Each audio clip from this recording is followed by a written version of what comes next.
नमस्कार, किस्सा यूपी का देख रहे हैं आप। मैं हूं आपके साथ सोनाली। अतीक अहमद की पत्नी शाइस्ता परवीन के बाद अब एक और माफिया डॉन मुख्तार अंसारी की पत्नी अफशा पर शासन ने इनाम की राशि बढ़ा दी है। शाइस्ता की तरह ही अफशा पर भी 50,000 का इनाम घोषित किया गया है।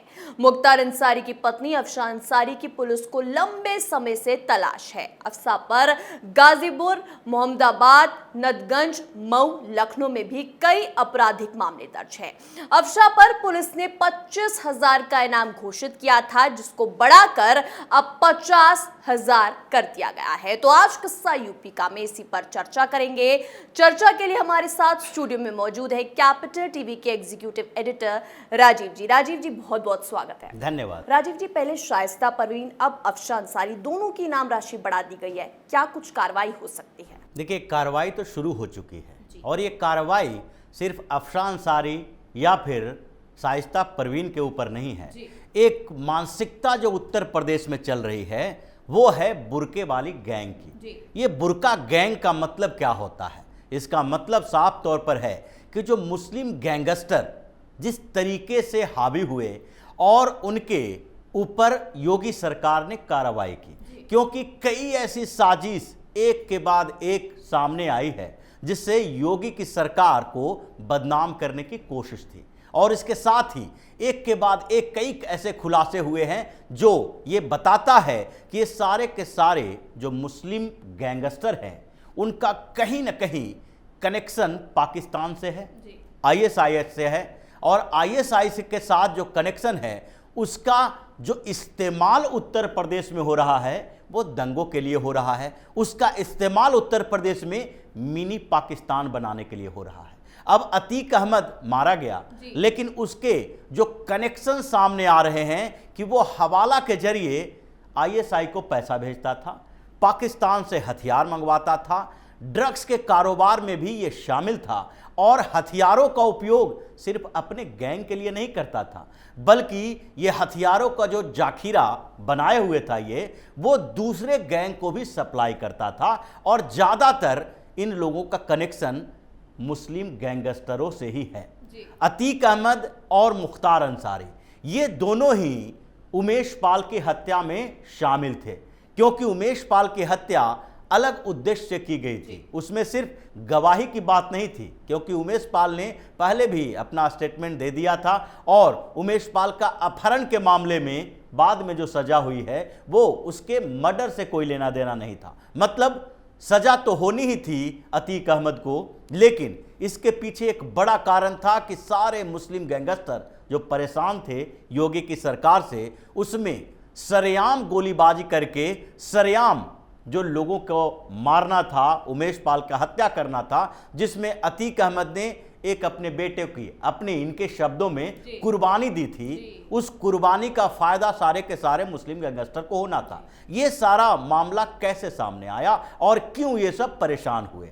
तो ये जो सारे के सारे मुस्लिम गैंगस्टर जिस पर अंकुश लगाए हुए थी, एक्शन ली जा रही थी, उन लोगों ने एक नया तरीका अपनाया और उस तरीके में शामिल था कि जो मेल है, जो इनके परिवार में वैसे सदस्य हैं जो पुरुष सदस्य हैं, वो तो गैंगस्टर हैं ही, उनके गैंगस्टर एक्ट में नाम भी है। और ये लोग जितने लोग हैं वो कुछ गिरफ्तार हो चुके हैं, कुछ जेल में हैं और कुछ हिस्ट्री सीटर हैं जो गैंगस्टर एक्ट में, गैंगस्टर लिस्ट में शामिल हैं। अब क्या किया जाना चाहिए? लेकिन नेटवर्क को ऑपरेट करना है, इन पूरे गैंग को ऑपरेट करना है, वर्चस्व की लड़ाई है, पैसे की आमदनी उसी से होना है और साथ ही जो पहले की काली कमाई है उस काली कमाई को सफ़ेद करने के लिए जो इनके सहयोगी हैं उसके साथ भी कनेक्शन बनाए रखना है। यानी कि इसका सबसे बड़ा कारोबार जो ब्लैक मनी का था वो उत्तर प्रदेश में रियल एस्टेट में इन्वेस्टमेंट होता था।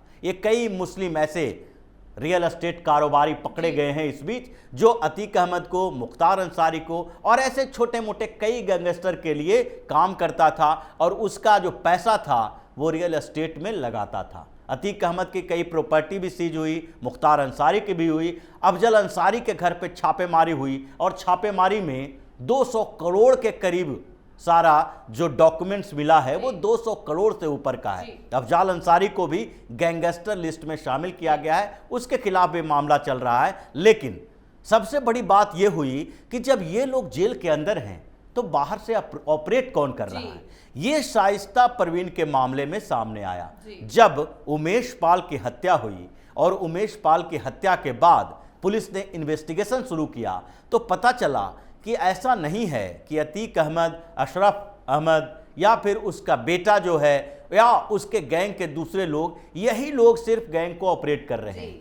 अभी उसके बेटे भी जेल में थे, भाई भी जेल में था, अतीक खुद जेल में था। तो बाहर से ये सारा का सारा ऑपरेशन चला कौन रहा है? उसमें शाइस्ता परवीन का नाम आया, और शाइस्ता परवीन पर जब खोजबीन शुरू हुई, इन्वेस्टिगेशन शुरू हुआ तो पता चला कि ये शूट आउट जो था अंदर से, जेल के अंदर से तो अशरफ और अतीक ने प्लान किया, और अशरफ अतीक के बीच इसके लिए बातचीत भी हुई। लेकिन बाहर से जो देख रहा था और जिसके अंडर में ये सारा मामला था वो है शाइस्ता परवीन। उसने बैठक की, वकील से भी बात की, उसने बिल्डर से भी बात की, घर चुना और पूरा रूट तैयार किया कि अगर गोली चलाएंगे तो उस शूट आउट के बाद पुलिस एक्टिव हो जाएगी, तो कौन कौन सी जगह है जहां पर इन लोगों को छुपाया जाएगा, और सारे शूटर हैं उसको राज्य से बाहर कहां कहां पहुंचाया जाएगा। कुछ लोगों को नेपाल के रास्ते विदेश भेजने की भी प्लानिंग थी, दुबई भी भेजा जाना था।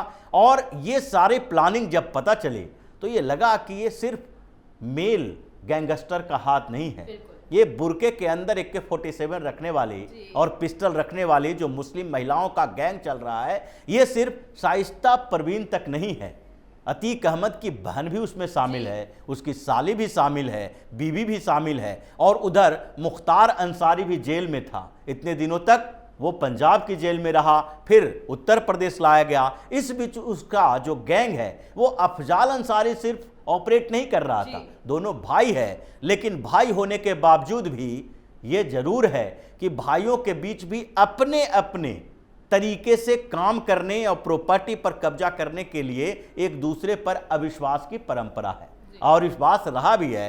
गैंगस्टरों के बीच तो ये बार बार देखा जाता है कि भाई ने भाई की हत्या कर दी, और जहां मुस्लिम गैंगस्टर की बात है तो इसमें तो और ये तो परंपरा ही है कि भाई को, बाप को, किसी को भी कत्ल कर दो।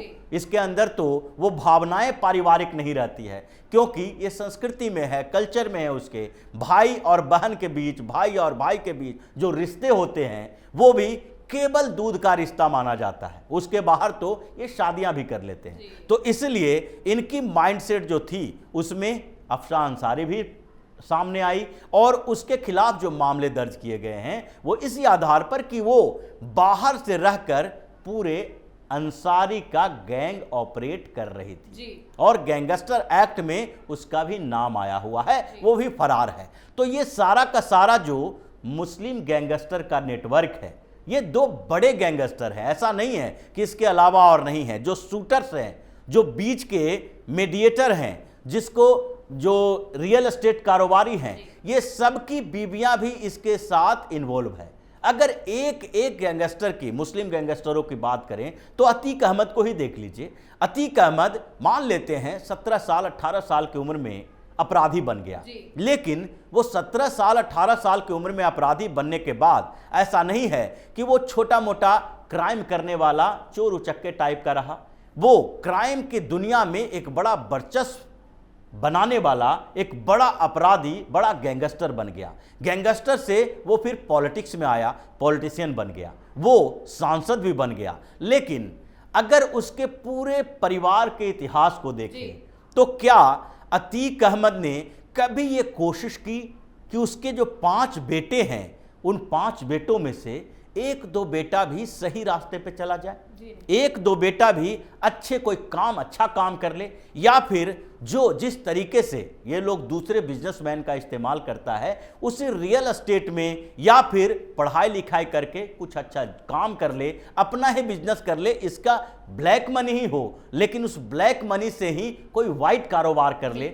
इन लोगों ने पूरी कोशिश इसी बात की कि अतीक अहमद जो गैंग चलाता है उस गैंग का वारिस कौन होगा, और इसके लिए 5 के 5 बेटे जो कि नाबालिग उसमें भी है, छोटे छोटे बच्चे थे, उसको भी क्राइम की दुनिया में शामिल कर दिया।